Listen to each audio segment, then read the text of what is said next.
Здравейте! Днес ще си говорим за нещо наистина интересно.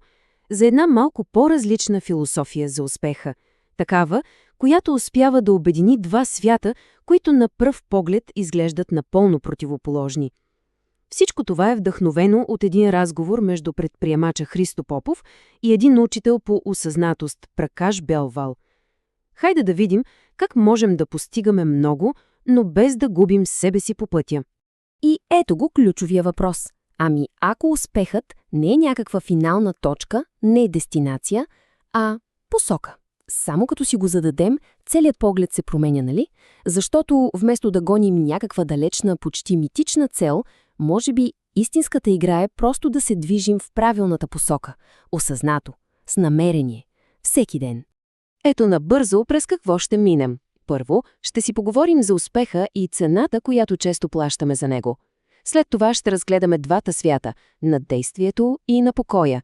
Ще видим как Западът среща Изтока в един наистина мощен синтез. И накрая, най-важното – как да поемем по този нов осъзнат път.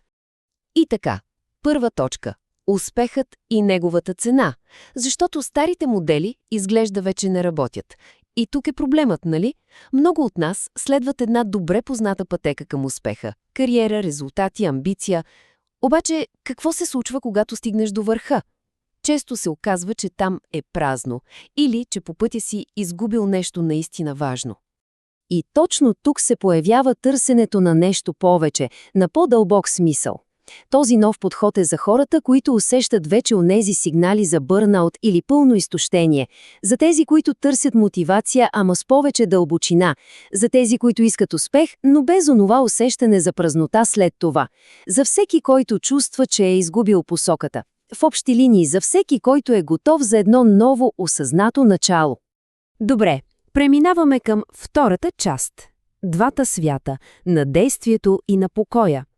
Тук ще видим срещата на две наистина мощни гледни точки.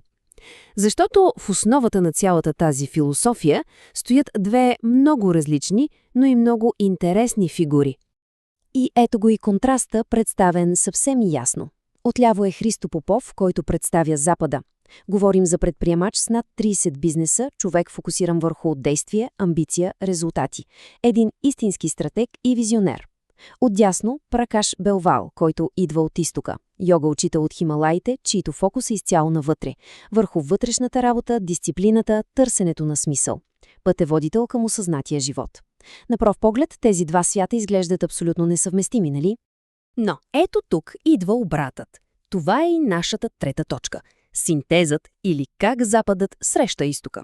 Защото вместо да са в конфликт, тези два свята се оказват перфектно допълващи се. И точно това е ядрото на новата философия – комбинацията между дисциплината на Запада и осъзнатостта на изтока. Тази мисъл обобщава всичко перфектно.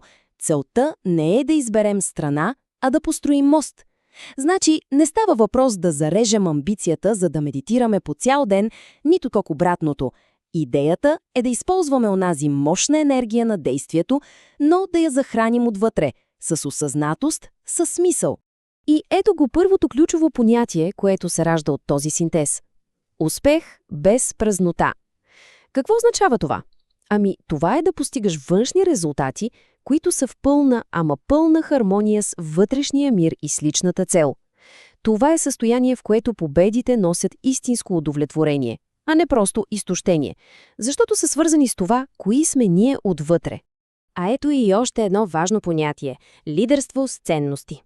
Помислете си, това е да водиш другите, но не просто от позицията на егото и амбицията, а да стъпваш на една яка основа от личен характер и философия.